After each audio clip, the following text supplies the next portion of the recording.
Good evening. The news summary for this Thursday, the 29th of May. The lifeless body of a 49-year-old Indonesian sailor was found after a boat, the Sedal, capsized in the waters around Romeville Island at around 4:30 yesterday afternoon. He was the 11th crew member and he was reported missing since the incident late yesterday afternoon. The Comoros flagged vessel was en route to the port of Victoria from Salalah, a coastal town in Oman, to replenish its water and other supplies. 19-year-old Eros Barallon was one of the heroes who assisted in rescuing crew members from the Sedal. Eros, a water sports instructor at Club Med, spotted the boat sinking in the bay between Ile Romeville and Saint-Anne. Upon seeing the incident, he immediately took the hotel's safety boat and went straight to the location. This was not his first rescue operation of the day. Earlier, he had also provided assistance to two tourists, clients of Club Med, whose boat had capsized. When he arrived at the scene, he managed to rescue two crew members from the sinking vessel. However, the boat quickly sank completely.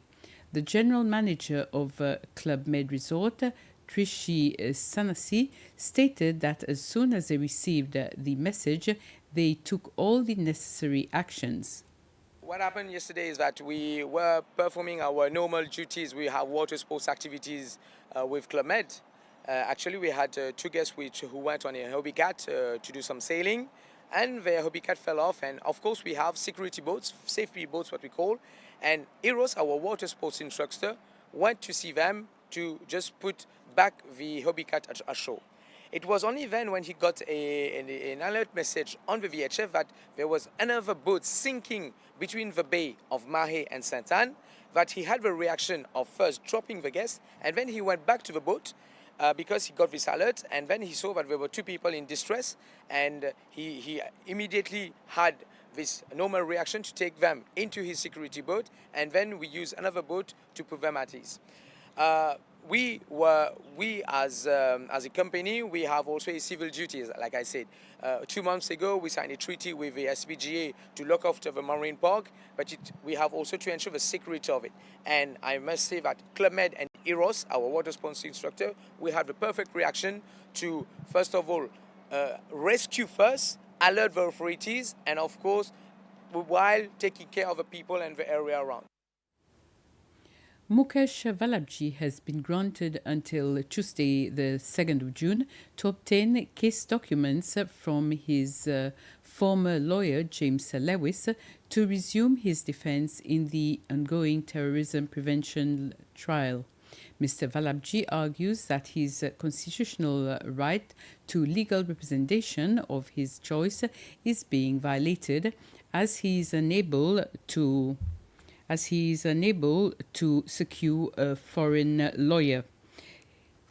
He requested an additional 3 weeks for this purpose, but the court has denied the extension.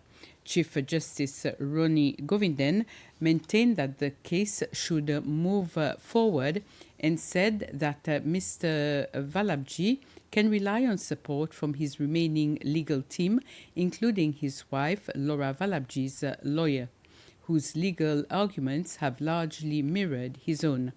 Lawyer France Bonte, who has been involved in a consulting capacity, told the court that Mr. Valabji refuses to give him instructions. Mr. Valabji responded that Mr. Bonte is in poor health and unfit to continue. Despite this, the court denied further delays, stressing that the trial must continue even if all documents are not yet available, as there is no need to send files abroad unnecessarily. The Seychelles Fisheries Authority, the SFA, is meeting with its partners to gather their perceptions and insights on drifting fish aggregating devices.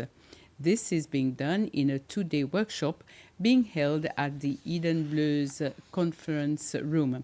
The objective of the workshop is to help the SFA in developing a national management plan for FADs by reviewing the existing management plan to understand existing management issues and best practice. During his opening speech, the Minister for Fisheries and Blue Economy, Jean-François Ferrari, said the plan will be submitted to the IOTC by March next year. For the first time, we bring together an incredibly diverse group of stakeholders to collectively provide input on Seychelles' National DFAD Management Plan.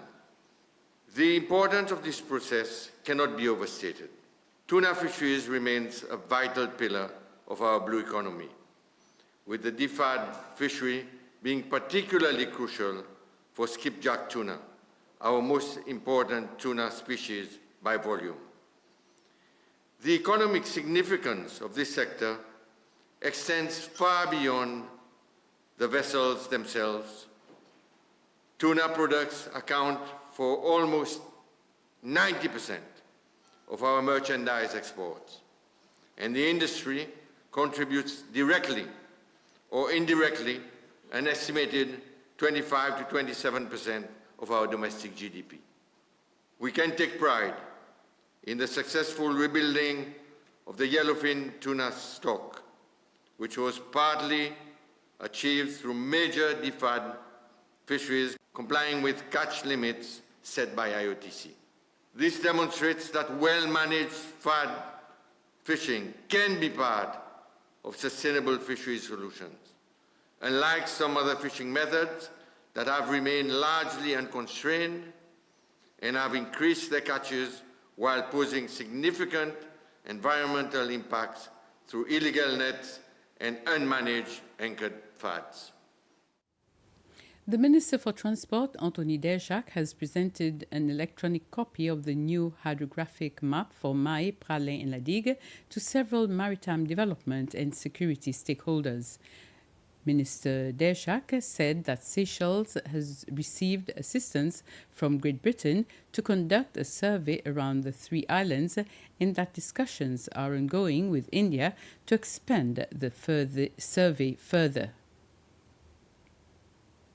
This data also plays a vital role in safety and security on land and at sea, with detailed knowledge of underwater wrecks, cable routes, and shoals.